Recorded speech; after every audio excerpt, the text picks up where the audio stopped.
entender lo que fue este periodo de dictaduras de los años 70 y 80 en América Latina, y si podemos profundizar un poco más, sobre todo en lo que fueron las dictaduras del Cono Sur, porque es el tema que yo más conozco y más he trabajado. Entonces, yo necesito que me den autorización para compartir pantalla, por favor. Voy al tiro.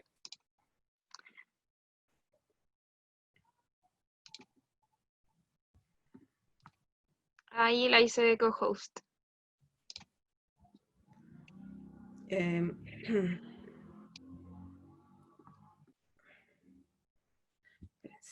No quiere esto funcionar.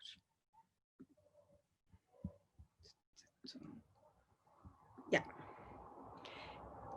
Entonces, lo primero que me interesaría, y esto para quienes están en el curso, va a sonar un poco repetido, así que les pido disculpas por eso, pero estaba pensando para una audiencia más amplia y ocupar el material que ya hemos trabajado en el curso.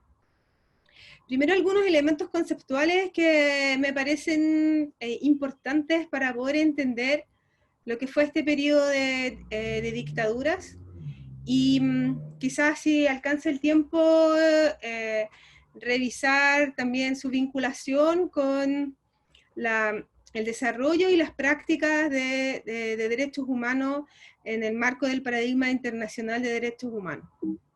Entonces, son dos conceptos en los que me quiero centrar, que son dictadura y terrorismo de Estado. Entonces, una de las cosas que quizás pueden parecer sorprendentes es que el concepto de dictadura es un concepto que, si bien hoy es el más común para referirse a un régimen autoritario, no fue el más utilizado a lo largo de la historia y de la filosofía política, desde los griegos, digamos, hasta la actualidad. Y hasta hace no tanto tiempo atrás, se usaban otros conceptos como el de tiranía o el de despotismo, y también en algún momento y hay varios autores que todavía lo usan, el de autocracia.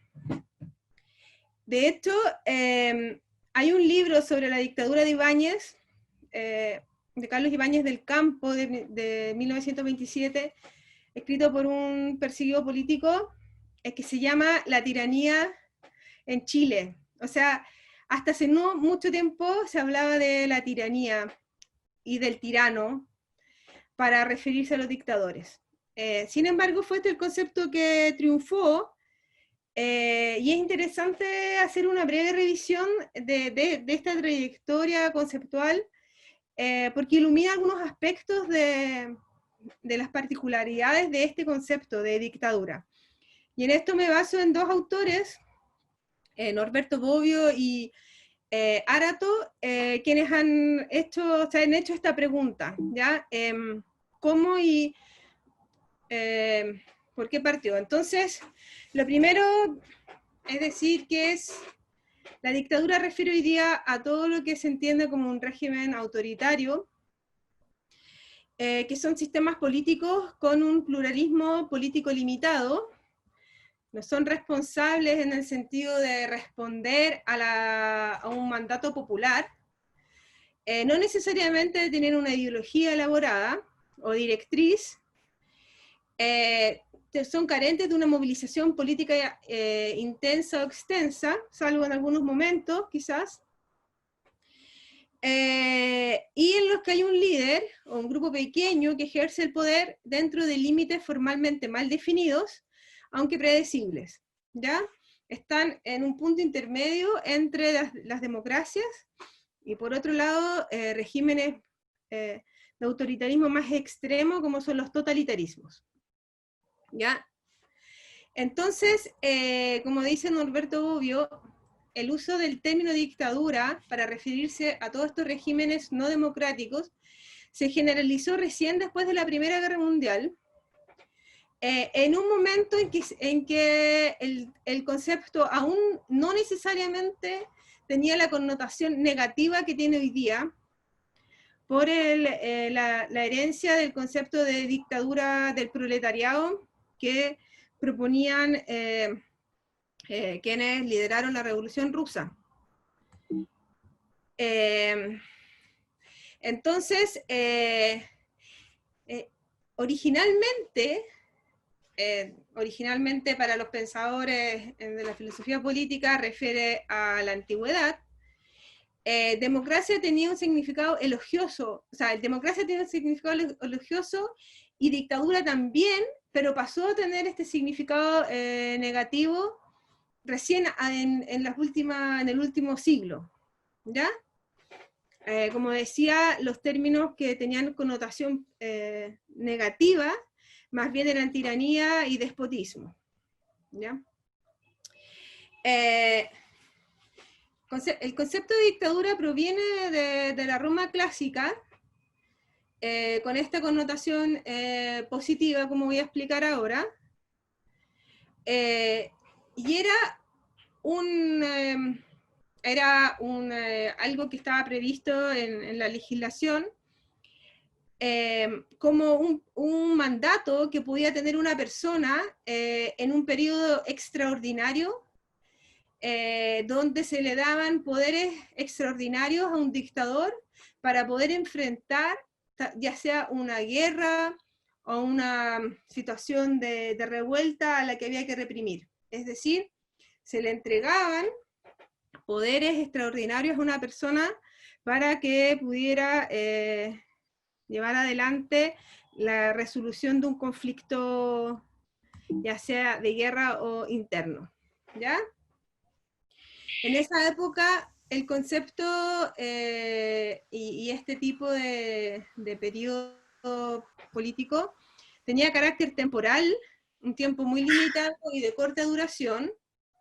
El poder sí residía en una sola persona, pero tenía solamente, o se consideraba que solamente podía tener el poder ejecutivo, es decir, no tenía el mandato ni las atribuciones para cambiar las reglas del juego, cambiar las leyes, y por lo tanto mantenerse en el poder eventualmente. En ese sentido, y esto es muy importante, tenía esta legitimidad porque estaba considerado dentro de la legislación. A diferencia de los otros conceptos de tiranía y de despotismo, algunas cosas funcionaban igual, es decir, ambos son monócratas, es decir, concentran el poder en una sola persona o en un grupo reducido, pero en el caso de la tiranía, el origen del poder político no es necesariamente legítimo, porque el tirano era una persona que podía llegar al poder derrocando a un rey o a una autoridad política, pero no era alguien que estaba pensado como que alguien que estaba mandatado para tener ese poder. Y tampoco tenía una temporalidad definida. Y en el caso del déspota, que era una figura que estaba más bien pensada para los territorios de Asia, de Oriente, el poder sí era legítimo, o sea, pero no era temporal. Entonces, en esta transformación hacia poder connotar los autoritarismos contemporáneos y tener esta, además, significación negativa, no hay un acuerdo exacto de cómo esto sucedió, pero algunas ideas, y Arato menciona que uno de los puntos importantes, primero, toda la discusión que hubo en torno al concepto de dictaduras revolucionarias, es decir, dictaduras que sí se proponían un cambio de las reglas del juego, eso ya a diferencia de lo anterior, y se está pensando tanto como en dictaduras como lo que sucedió con Napoleón, como lo que puede suceder después con lo que se proponía después con la revolución, una revolución marxista, que según algunos autores, incluyendo Marx y después otros, implicaba un momento intermedio de la dictadura del proletariado, es decir, donde no se elimina todavía el Estado, pero quienes concentran el poder son una clase mayoritaria que invierte el poder para que las mayorías tengan el poder. Un poder de todas formas autoritario, pero que se consideraba una fase necesaria para poder llegar después a la fase del comunismo y la eliminación de las clases sociales. Entonces con estos conceptos ya empieza a cambiar, con estas experiencias históricas, empieza a cambiar el concepto de dictadura, y sobre todo con los totalitarismos, con el nazismo y con la conversión finalmente de la dictadura del proletariado y la experiencia de la Unión Soviética, el concepto termina con una connotación negativa, ¿ya? Tanto desde la izquierda para denunciar dictaduras fascistas, como desde la derecha para denunciar estas otras dictaduras. Sin embargo, el concepto de dictadura del proletariado estuvo usado hasta hace no mucho tiempo atrás con una carga, con una valoración positiva. Sobre eso hay un libro muy interesante de Thomas Mullian, de los años 80, que se llama Socialismo y Democracia, que es de esos documentos, de esos libros que publicaba Flaxo en esa época y que está en PDF en internet, donde él hace toda una reflexión, tipo mea culpa también, de que la izquierda en Chile mucho tiempo efectivamente adscribió al concepto de dictadura del proletariado sin realmente tomarle el peso a lo que significaba vivir en una dictadura, y que eso realmente se entendió con la dictadura de Pinochet, ¿ya? Entonces, para ir cerrando esta parte conceptual sobre el concepto de dictadura, ahora refiere efectivamente a todas las formas antidemocráticas de ejercer el poder, perdiendo sus connotaciones específicas que tenía de la Roma clásica, de temporalidad y de legitimidad, y también de esta connotación positiva de dictadura revolucionaria. El texto de Arato termina con una reflexión que creo que es interesante para poder también pensar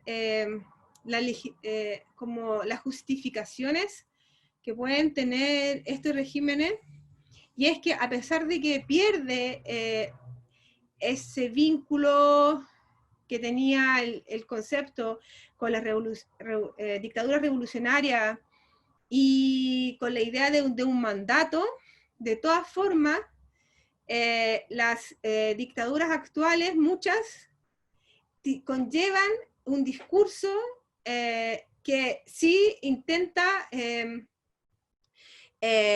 generar esa representación de legitimidad. Es decir, por ejemplo, la dictadura chilena y las dictaduras de América Latina en general se plantearon como una salvación frente a la amenaza de regímenes totalitarios comunistas que estaban a la vuelta supuestamente a la vuelta de la esquina en los años 70. Entonces, de todas formas, conservan en su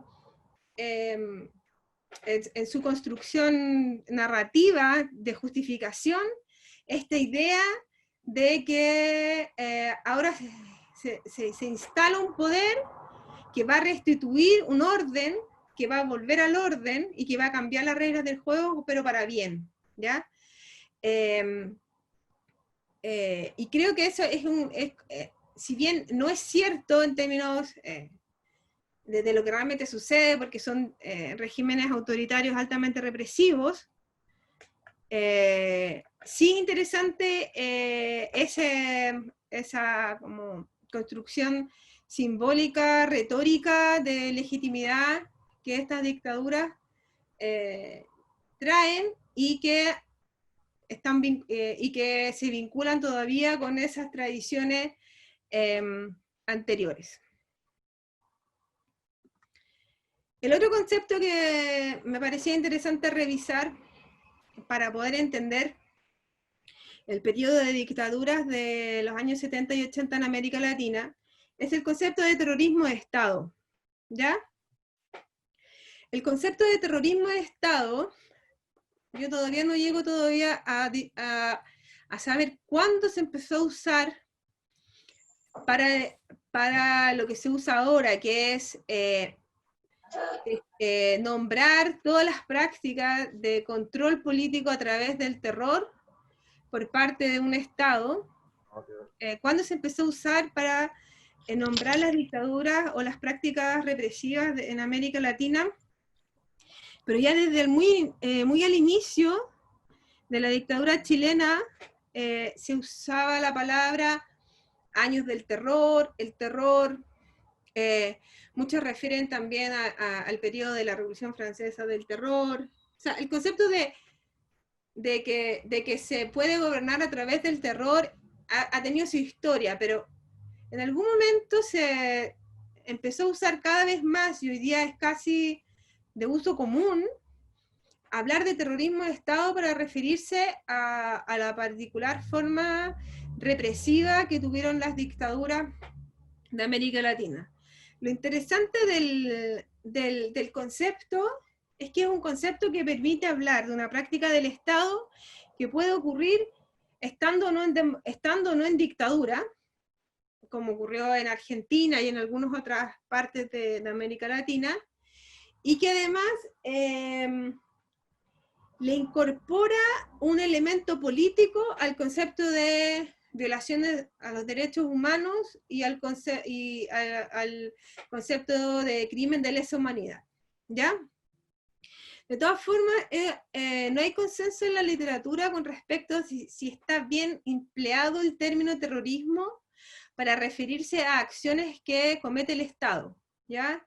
Hay un paper que encuentro muy ilustrativo, que está citado ahí, que hace toda una discusión y una revisión de los diferentes trabajos que tratan sobre este tema. Entonces, no sé cuántas personas acá son de ciencia política o de sociología, pero esta idea del uso de la violencia para generar terror y controlar hacia la población, tiene su origen también en una definición de Estado, del Estado moderno, que ya es clásica, propuesta por el sociólogo Max Weber, y que define al Estado como el instituto político de actividad continuada en el tiempo, cuando y en la medida en que su cuadro administrativo mantiene con éxito la pretensión al monopolio legítimo de la coacción física para el mantenimiento del orden vigente. Es decir, cuando en una democracia se eligen representantes que van a estar a cargo del Estado, se le está delegando al Estado la facultad legítima de aplicar la violencia, pero siempre dentro, para que sea legítima, tiene que estar dentro del orden acordado por una legislación, por una constitución. Entonces las policías efectivamente pueden ejercer violencia, pero siempre dentro de un marco normativo. Y se llega al terrorismo de Estado cuando hay un abuso, digamos, de la violencia, cuando esta se sale de las normas, igual que en el caso de todo tipo de terrorismo, su aplicación es clandestina, impredecible, difusa, y está orientada para generar terror en la población. Entonces es un uso ilegítimo de la violencia estatal, donde el Estado incurre en violaciones a los derechos humanos. Ya, según este autor, se puede definir de manera como práctica cuando el uso de esta violencia ilegítima y sistemática tiene una motivación política, tiene por objetivo generar miedo, pretende comunicar un mensaje a un grupo más amplio que el de las víctimas directas, es decir, por ejemplo, la desaparición forzada de personas o la tortura, no solamente busca generar miedo en quienes la reciben de manera directa, sino que en la comunidad que está en torno a estas personas. ¿Ya? Y además, cuando las víctimas, cuando no se trata de una guerra civil o de una guerra, sino que cuando las víctimas no están armadas, o sea, hay una asimetría del poder. Entre las motivaciones también pueden haber motivaciones económicas o estratégicas, mantenerse en el poder básicamente, o eliminar a actores que pueden disputar este poder. ¿Ya?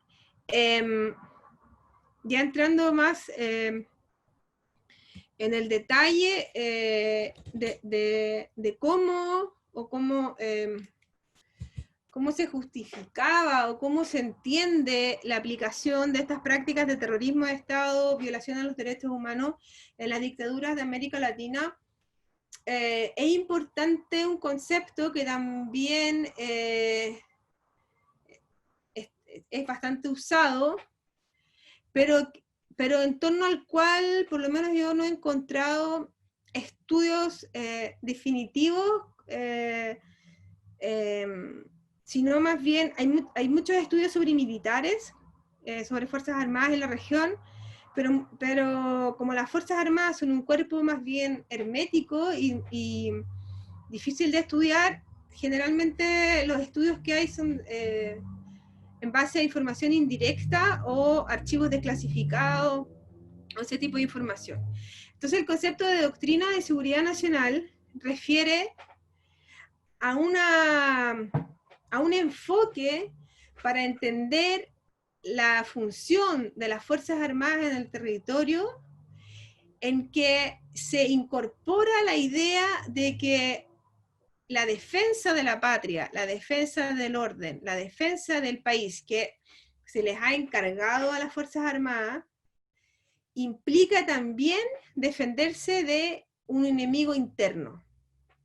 Supuestamente las Fuerzas Armadas están preparadas para guerras abiertas, guerras contra otros países, pero en algún momento, desde la Segunda Guerra Mundial en adelante, en el marco de la Guerra Fría, en el marco en que para Occidente era una amenaza el avance del comunismo a nivel mundial, se llega a la idea de que una posibilidad de que avanzara el comunismo sobre el planeta era que hubiera actores ubicados dentro del territorio que lograran lograran instalar un régimen comunista. Siempre pensando que lo comunista era algo foráneo, que era antipatriótico, que no era propio de las culturas occidentales. Y con el triunfo de la Revolución Cubana en Cuba, a kilómetros de Estados Unidos, Estados Unidos llegó al convencimiento de que esto efectivamente podía ocurrir. Entonces, en esta historia de la doctrina de seguridad nacional, que es el enfoque que empiezan a ocupar sectores dentro de las Fuerzas Armadas, porque las Fuerzas Armadas tampoco son, si bien son herméticas, no necesariamente son monolíticas en su interior, empieza a tomar fuerza y también se empieza a difundir desde Estados Unidos hacia el resto de América Latina lo que se llamó la doctrina de seguridad nacional. Esto se difundía a través de intercambios militares que tenían un programa mucho más amplio, sobre todo intercambios de tecnologías y técnicas de guerra y y de armamento, pero de los estudios que hay, se entiende que en estos intercambios se iba también promoviendo la idea del anticomunismo y también prácticas para aprender guerras libradas contra grupos subversivos, y que implicaba no el enfrentamiento abierto, sino que el secuestro, la tortura, acciones encubiertas, ¿ya? En términos de esto, a partir de alguna literatura, hay varios libros sobre esto, ya hay como un cierto consenso sobre algunos hitos que fueron los más relevantes en este adoctrinamiento de las Fuerzas Armadas, y uno de los principales fue al inicio un golpe de Estado que ocurre en Guatemala contra el gobierno de Jacobo Arbenz, porque este gobierno estaba empezando a acercarse a ciertas posiciones de la URSS, y sobre todo había expropiado tierras de una compañía norteamericana, y se consideraba que la compensación no era satisfactoria. Lamentablemente para Guatemala, este fue el inicio de un largo periodo de inestabilidad política, y que conduce en los años 80 a una guerra civil interna en la que mueren 200.000 personas, y hubo un genocidio realmente en contra de la población, especialmente población indígena maya. Cuando triunfa la Revolución Cubana en 1959, Estados Unidos resuelve que tiene que tener una política más agresiva aún contra la influencia del comunismo en América Latina. Estados Unidos no solamente tuvo este tipo de influencia en la región, sino que también, como probablemente muchos de ustedes saben, generó todo un programa de cooperación a nivel de política pública y con una matriz más bien desarrollista, que se llamaba la Alianza para el Progreso, y que apoyaba que en América Latina se desarrollaran reformas políticas que apuntaran a convencer o a demostrar que se podía alcanzar el desarrollo dentro del capitalismo, con medidas más bien de corte más bien socialdemócrata. Y eso incluía, entre otras cosas, reformas agrarias, por ejemplo.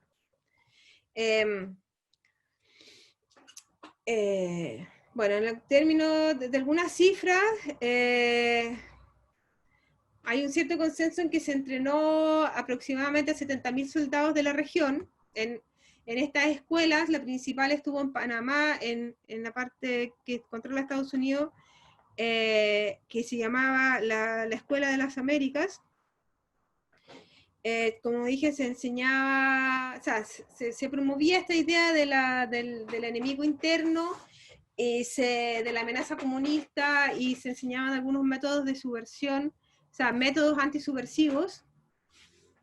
Y también la idea de que el enemigo no es necesariamente un enemigo armado, sino que también las ideas comunistas se podían promover en otros espacios de la sociedad, como partidos políticos, universidades, liceos, sindicatos, etc.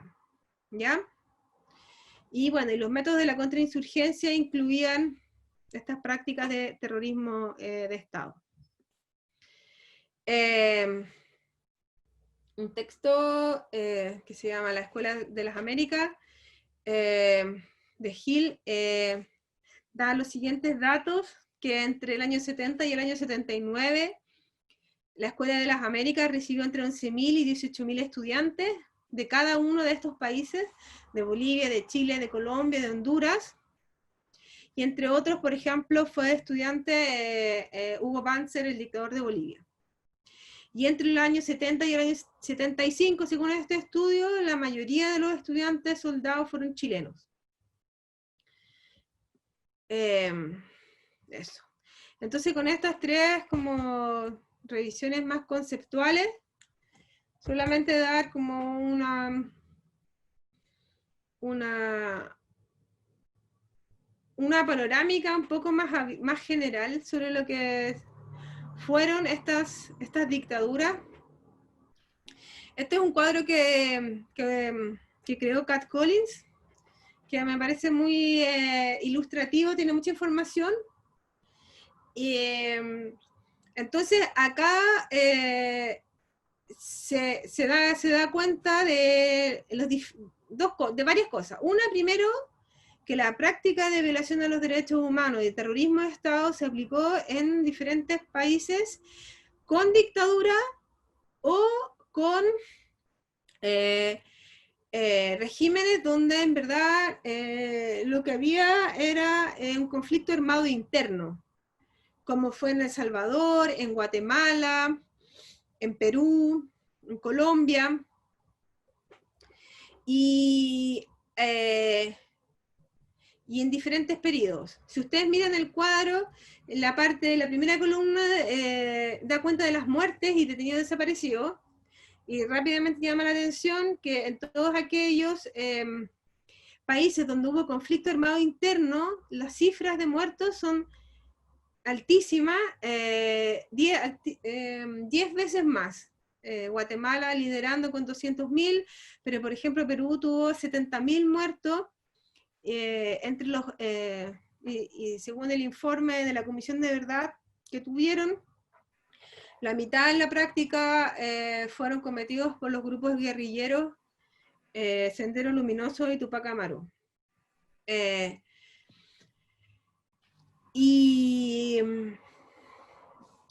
Hay otro aspecto que también en términos de cifras puede llamar la atención, y es que, por ejemplo, en el caso de Argentina no hay una cifra oficial como nosotros tenemos en Chile. Nosotros en Chile tenemos una cifra oficial que acá va cambiando un poco, pero levemente según nuevos casos que se califican. Pero, por ejemplo, en Argentina,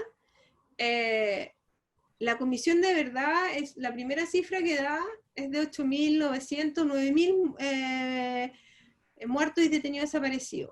Pero las organizaciones de derechos humanos desde el principio hablaron de 30.000 y quedó esa cifra de 30.000, pero no hay un listado de 30.000 personas.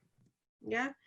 En Uruguay, Uruguay es un caso similar en el sentido, o sea, no es similar, es diferente en el sentido de que si bien hubo en un inicio comisiones de verdad, hasta hace muy poco tiempo atrás no se hizo una investigación exhaustiva en torno a las ejecuciones ilegales y a los detenidos desaparecidos, y recién en los últimos gobiernos del Frente Amplio se retomó esta tarea investigativa, y al día de hoy se están investigando las muertes y las desapariciones. ¿Ya? En Uruguay, así como en Brasil, la represión estuvo mucho más concentrada en la prisión política y en la persecución política. Otra cosa que diferencia las dictaduras en la región es la forma que tomaron las transiciones, es decir, la forma en que se sale de la dictadura y se instala y se consolida eventualmente un régimen democrático. En el caso chileno, bueno, ese lo conocemos mucho más. Si bien en los años 80 una parte muy importante de la oposición a la dictadura optó por la revuelta popular o incluso por la vía armada, lo que termina primando como alternativa fue seguir lo planteado en la Constitución de un plebiscito del año 1988, y que Pinochet pierde por un margen no tan amplio. En Uruguay se hace un pacto de salida. En Argentina los militares son derrotados militarmente en la guerra con Inglaterra por las Islas Malvinas, y con eso terminan perdiendo toda la legitimidad y terminan entregando el poder. Incluso está el nivel de el nivel de pérdida de poder en Argentina, que una vez asumió el poder Alfonsín, se hace un juicio a las juntas militares por la justicia corriente, por la justicia ordinaria, y los tipos son llevados a la cárcel, ¿ya? Cosa que completamente diferente a Chile, donde Pinochet siguió, y todos los comandantes siguieron al mando de sus respectivas ramas de las Fuerzas Armadas y de Carabineros. Y como nos recordó el episodio del nombre de la Escuela Política de Carabineros, ni siquiera el segundo gobierno de la Concertación fue capaz de sacar al comandante, al general director de Carabineros.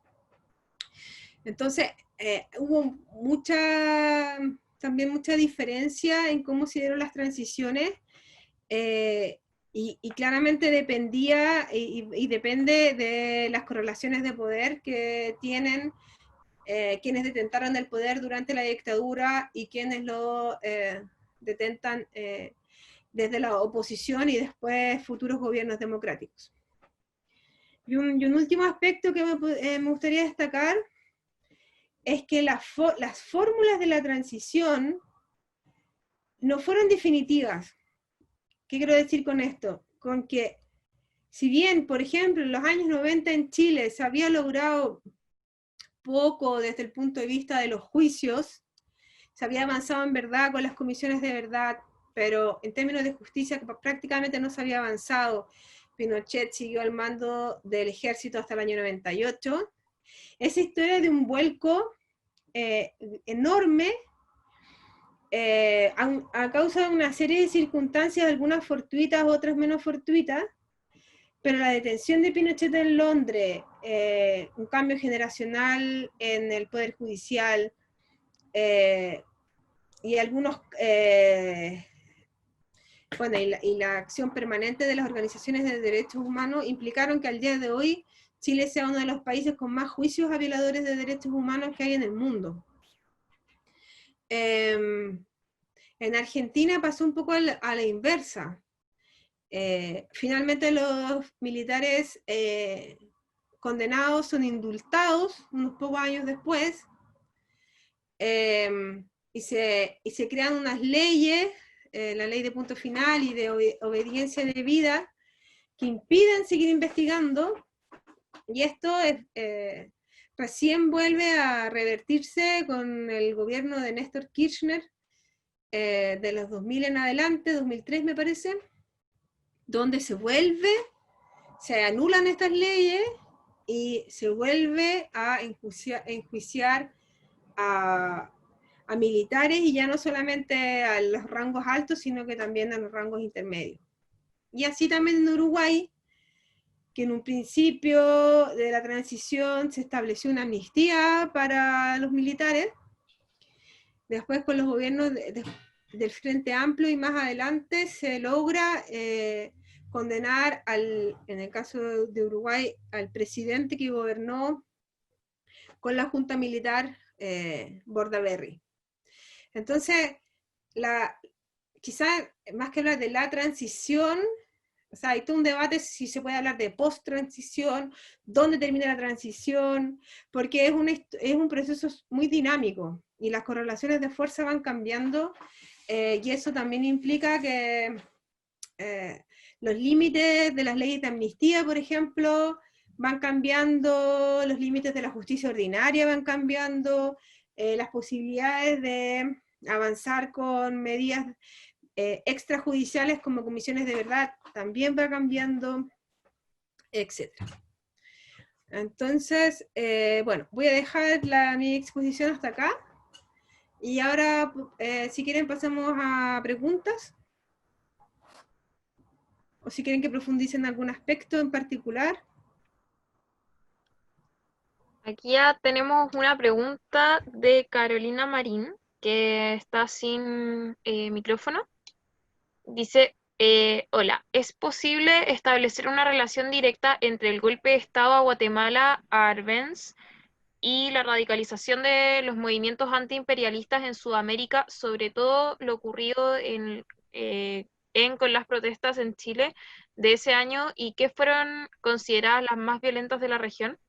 Pensando en algunos autores, proponen que a partir de este hecho se fija la mirada de Estados Unidos en Chile y sus movimientos políticos y sociales.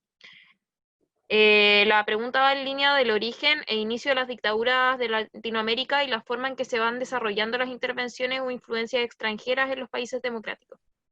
Sí, es una pregunta interesante. La verdad es que no tengo una respuesta definitiva,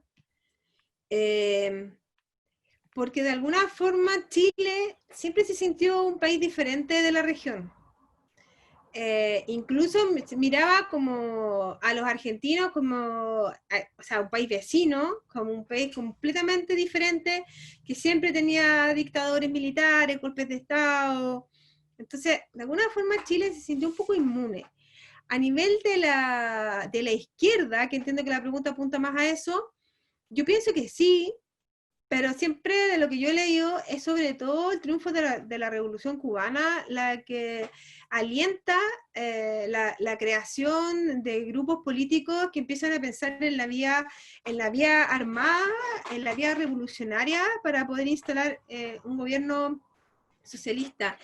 Y esto también pensando en que esta excepcionalidad que Chile se imaginaba sobre sí mismo, también recorría una parte importante de la izquierda, como era el Partido Comunista, que toda su vida, hasta la creación del Frente Patriótico Manuel Rodríguez, siempre fue muy firme en irse por la línea electoral, por la línea pacífica.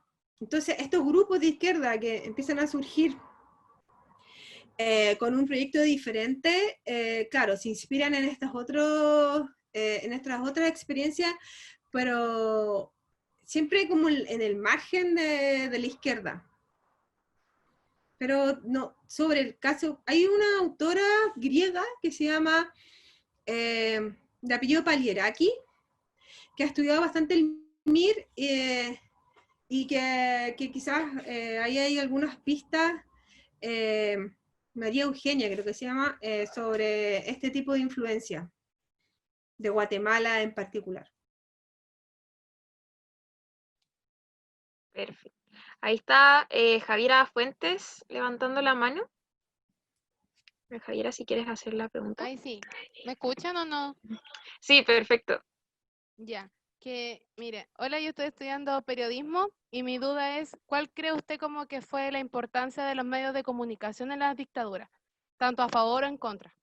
En las dictaduras. O Sí, sea, fue muy importante porque una de las medidas más importantes de control de la población y control político es tomar control de los medios de comunicación. En Chile, por ejemplo, la dictadura cierra, en el momento del golpe de Estado, cierra todas las radios de izquierda y se apropia de los canales de televisión, del canal de televisión estatal y a través de las universidades, de los canales de televisión universitarios. Cierra los diarios de izquierda para tener la hegemonía, digamos, del discurso. Esta es absolutamente, es parte del diseño, digámoslo así. Y después, asimismo, poder de parte de la oposición tener medios de comunicación opositores es parte de la estrategia para poder ir recuperando y poder ir denunciando lo que está sucediendo realmente y poder ir avanzando en conformar una oposición. En Chile durante la dictadura hubo medios de comunicación de oposición, sobre todo en los años 80, muy importantes. Incluso circulaban unos VHS, como de la prehistoria para usted, unos cassettes de video que tenían noticias. Entonces se copiaban y circulaban mano a mano. Ese proyecto se llamaba Teleanálisis. Esas grabaciones están en el Museo de la Memoria y muchos de los registros audiovisuales que están en el museo provienen de esos cassettes de VHS que circulaban mano a mano.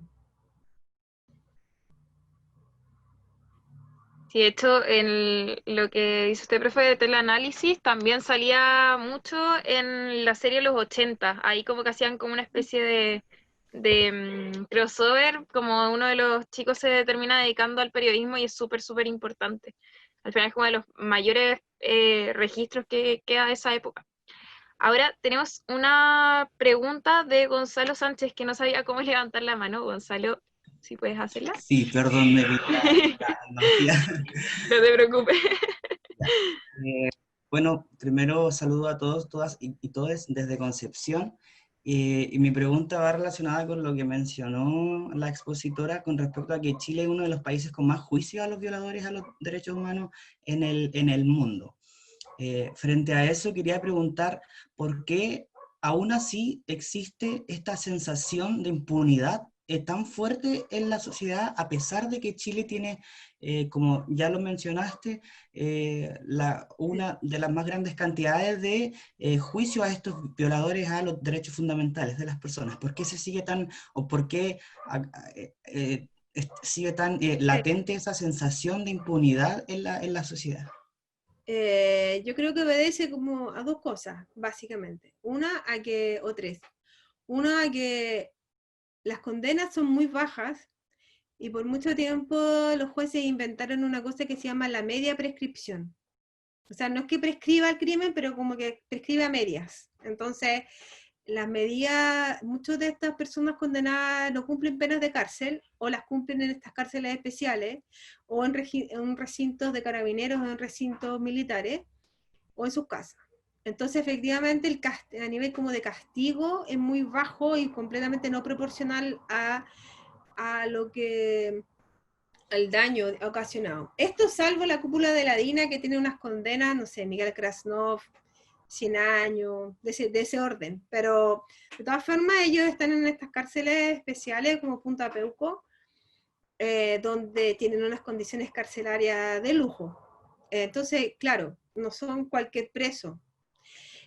Eso por un lado. Y lo otro, porque quizás lo más importante, o sea, lo otro más importante es que estos criminales no se han arrepentido, no han contado la verdad, y no se sabe qué pasó con los detenidos desaparecidos.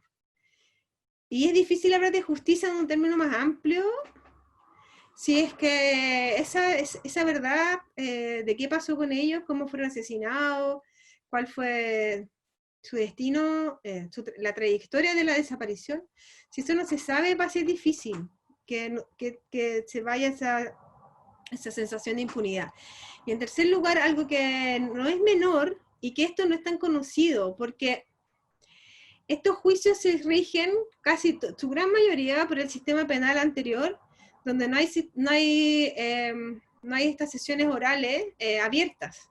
Por ejemplo, ahora cuando se toma preso cualquier persona por un crimen de alta connotación pública, los periodistas van, se filma, se transmite por el canal del Poder Judicial, la audiencia, etcétera, etcétera. Nada de eso sucede con estos crímenes que quedaron en la justicia anterior, porque el inicio del juicio, la primera demanda, era de la época previa a la reforma judicial. Entonces, ha costado instalar estos juicios, o sea, olvídate que el Mercurio difunde esto, hay de alguna forma un cierto ocultamiento, quizás uno hasta podría pensar, pero esto es algo de lo que se sabe poco. Se sabe poco. Entonces ahí quizás hay un rol también de comunicación que falta hacer.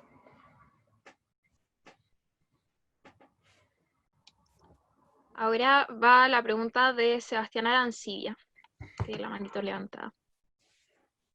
Hola, profe. Hola a todos, a todas y a todos. Profe, una pregunta con respecto, usted hablaba de los distintos como medios de comunicación que podrían haber circulado, por ejemplo, en Chile en la dictadura. ¿Qué pasa con los otros países en Latinoamérica, preferentemente, por ejemplo, Argentina, que dentro de todo también fue una dictadura igual cruda? ¿Cómo se organizaron estos otros grupos de resistencia que no fueron tan bien como armados, sino como más de organizaciones derechos humanos o búsquedas familiares, detenidos desaparecidos, en fin. Pero no centrándose tanto en Chile, sino que más bien en el cono sur de Latinoamérica. No lo sé exactamente en detalle, pero entiendo que también tuvieron sus propios, de a poco lograron recomponer espacios de comunicación alternativos mediante tanto clandestinos como abiertos. Eso también es interesante, que hubo toda una prensa clandestina, así como circularon estos videos, a través de unos aparatos que se llamaban mimeógrafos, que eran como unos era como una forma de hacer fotocopia, pero mecánicamente. Circularon muchos pasquines y folletos de oposición, y eso sí estaba en todas partes.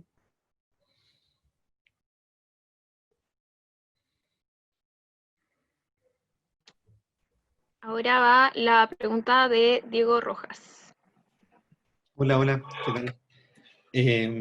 Tengo dos dudas. Una tiene que ver con, quizás como en comparación, cómo se dieron los golpes de Estado o los inicios de las dictaduras en América Latina o los conflictos armados internos, como todos funcionaron como en Chile, con este desequilibrio un poco social y posterior al golpe de Estado, o funcionaron de formas distintas. Y posteriormente también me interesa saber cómo funciona o cómo se dan las experiencias de memoria, que creo que en Chile, en comparación con otros países de América Latina, muchas veces estamos más al debe en cómo se organiza o cómo se educa desde la memoria. Dos cosas. Sí. Es súper diversa la experiencia de cómo se instalan gobiernos autoritarios o prácticas de terrorismo de Estado. Generalmente la justificación es similar, como de salvar al país de la amenaza comunista, pero por ejemplo en Argentina y sobre todo en Uruguay, en el periodo previo a lo que se entiende como el golpe, el Estado reprimió a grupos armados guerrilleros chicos, más grandes, que en ningún caso constituían una amenaza real, con la venia del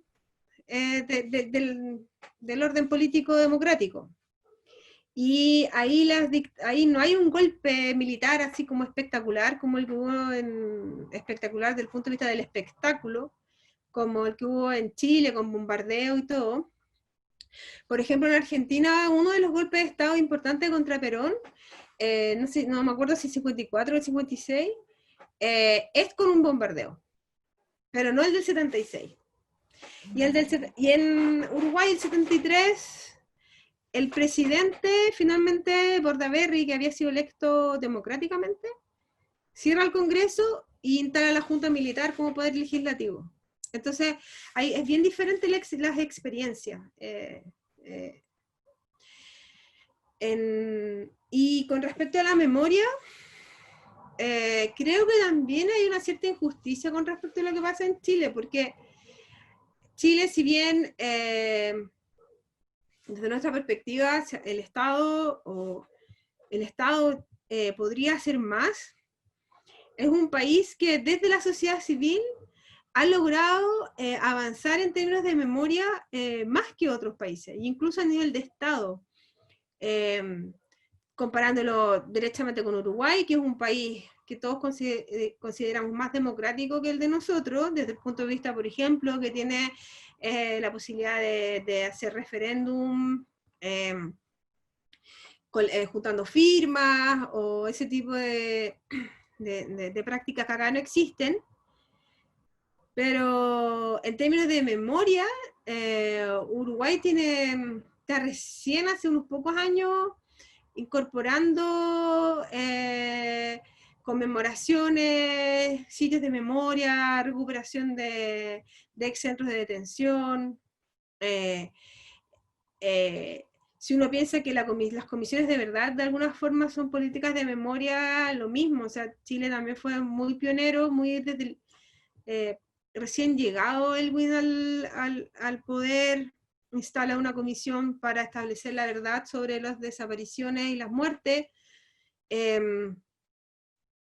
Claro, si nos comparamos con Argentina, La gran diferencia probablemente con Argentina es que durante los gobiernos de los Kirchner se instaló una política de memoria desde el Estado con financiamiento, con estructura política, no unos programitas por aquí y por allá como es acá, que aquí, no sé, hay una línea del Fondar para patrimonio, o acá hay, bueno, con Bachelet un museo de la memoria, pero al final es una fundación que recibe dinero del Estado. En Argentina se instala desde el Estado una política nacional con fondos y con una burocracia especializada en el tema de la recuperación de sitios, mantención de sitios de memoria, currículum escolar, como mucho más robusta desde el punto de vista de la política pública.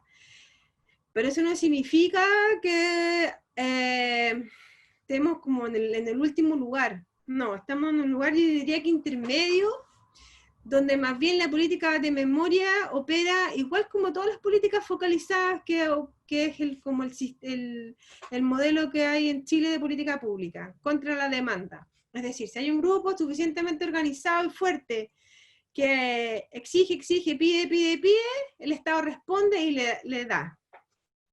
Entonces, no sé, los sitios como Londres 38, Villa Grimaldi, finalmente son gestionados por estos grupos que son de la sociedad civil, pero con una mitad entre fondos concursables, mitad fondos del Estado, sin una burocracia estatal de apoyo, sino que arréglensela ustedes como puedan. A diferencia de Argentina, que estos sitios son, primero son recuperados por el Estado como una política nacional, y tienen un cuerpo, los funcionarios, son funcionarios públicos los que están a cargo de los sitios de memoria. Pero comparándonos con Uruguay estamos, entre comillas, bastante más avanzados, gracias a finalmente la sociedad civil que ha hecho este esfuerzo por recuperar sitios e impulsar también reformas en el currículum, que algunas reformas en el currículum de todas formas se han hecho. Eso. Gracias. Ahora pasamos a la pregunta de Antonia Cruz, luego viene Micaela Varela y por último Carla Cuneo, como en honor al tiempo, para no terminar tan tarde. Hola, muchas gracias por la exposición. Mi pregunta, muy en la línea de la pregunta anterior y la pregunta sobre la impunidad, la sensación de impunidad, quería saber si existen en la región experiencias de leyes que sancionen el negacionismo, porque ante la idea de que existen leyes que han fallado, por ejemplo la ley esa de la ley punto final, de leyes de amnistía que han fallado en recuperar memoria, y que hoy todavía tenemos políticos que no solo justifican, sino que defienden violadores de derechos humanos. Quería saber si es que existen experiencias y cuál podría ser la eficacia de una ley que sancione el negacionismo en Chile. Ya. Hasta donde yo sé no hay de ese tipo de leyes. No sé, quizás habría que revisar Argentina, pero no me suena que exista. O sea, si hubiera un país que pudiera tener, sería Argentina. Hay todo un debate sobre estas leyes, y hay todo un debate sobre la eficacia finalmente de las políticas de memoria. Y hay un estudio bien interesante sobre el caso del nazismo que se desarrolló sobre los sitios de memoria del nacionalsocialismo.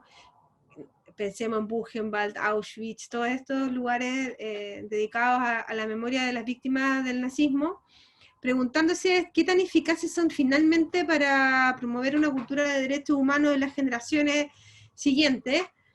Y la respuesta es más bien ambigua. Yo diría que con las leyes del negacionismo lo mismo. O sea, y si uno piensa en el resurgimiento de partidos de derecha nacionalsocialistas en Europa en los últimos años, o sea, uno se queda con la sensación de que no es tan decretable esto de que ya no se prohibió hablar de esto y con eso desapareció. Puede ocurrir lo contrario, puede ocurrir que se vuelva algo de culto, se vuelva algo atractivo por ser secreto. Yo entiendo como la idea de que es deseable tener como límites como estas leyes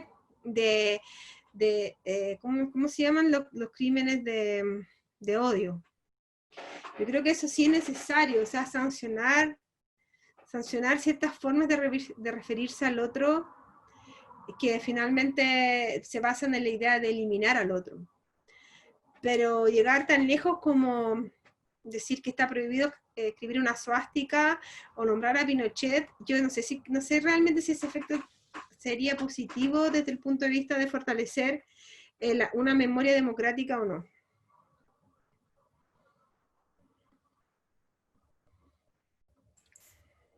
Micaela. Hola, muchas gracias por la presentación y la instancia también a quienes organizan. Yo me estaba preguntando respecto a como, qué ocurre cuando el terrorismo de Estado excede los límites del Estado mismo, como viene a ser una especie de terrorismo continental, como en el caso de Estados Unidos, por ejemplo, y la Operación Cóndor, que en el fondo, claro, me imagino que para eso hay instancias como la Corte Interamericana de Derechos Humanos, pero tengo entendido, no sé, parte de la pregunta, si es que hay leyes quizá o instancias de reparación, por ejemplo, de Estados Unidos hacia Chile, Argentina o cualquiera de los otros países, que no tenga tanto que ver con la colaboración de que se desclasifiquen algunos documentos, como en el caso de los atentados en Washington o en, no sé, Alemania y Colonia de Dignidad, que en el fondo de repente como salen documentos, pero algo más, como un poco más grande, más organizado, que tenga que ver con por lo menos un guiño de que no va a ser algo que va a volver a ocurrir, como de que Estados Unidos pueda volver a interferir. Sí, es buena tu pregunta. Sí, o sea, definitivamente no ha habido algo así como una medida reparatoria a nivel de estados, más allá de la que tú misma mencionaste, de Bill Clinton desclasificando archivos, primero para el caso Riggs y de ahí en adelante. Todo como muy a contrapelo. O sea, quizá esto implicaría como un cierto reconocimiento de una intervención que difícilmente va a ocurrir, creo yo, no sé, esta es mi opinión casi personal. Pero sería interesante como idea de que hubiese un cierto reconocimiento. Es que Estados Unidos es un país bien particular, piensa que Estados Unidos ni siquiera tiene medidas reparatorias para los descendientes de los esclavos. No hay una comisión de verdad sobre eso. Hasta recién ahora tienen un museo en Washington sobre la historia de la esclavitud. Hasta el año 70 había un segregacionismo racial que uno no podría creer lo que, o sea, la gente no podía ocupar el mismo. No. Mohamed Ali, está esa historia que Mohamed Ali lo echaron de un café después de haber ganado el título mundial de box. Y él dijo, pero ¿cómo no puedo entrar si yo soy campeón mundial? No, es que usted es negro y no puede entrar. Entonces, como, o sea, es algo que yo creo que me gusta tu pregunta, encuentro que es súper interesante pensar en algo así, pero lo veo difícil en un país como Estados Unidos. Muchas gracias. Y ahora la última pregunta de Carla Cuneo.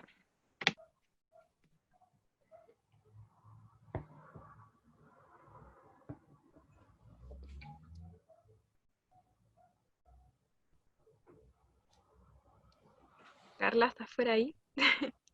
Está silenciada. A ver. Está silenciada. Ahí sí. Ahora sí. Ahí está. Desde Olmué, la quinta región, te quiero hacer una pregunta, me parece súper interesante tu exposición desde el punto de cómo lo has tratado. Y quisiera hacerte en esa línea una pregunta respecto de si hoy en día, Cuba o Venezuela tienen en teoría características de dictadura o no. Hay algunas cosas que me coinciden, pero otras no, entonces quisiera escuchar tu opinión. Sí, es como la pregunta que siempre le hacen a la gente del Partido Comunista. O sea, son dictadura, o sea, según cualquier definición, ahí no funcionan las reglas de la democracia formal, o sea, no hay elecciones libres, hay presos políticos, hay persecución política. O sea, sobre todo el Estado cubano es un Estado que ha sido un Estado benefactor desde un punto de vista de la política pública.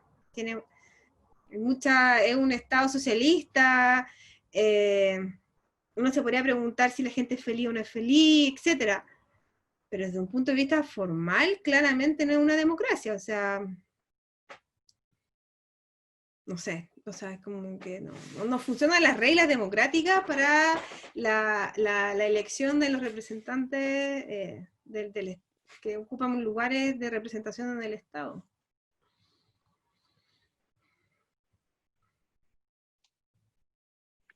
Bueno, ya cerrando, Carolina, te queríamos pedir si es que puedes darnos como unas últimas palabras como para cerrar esta instancia.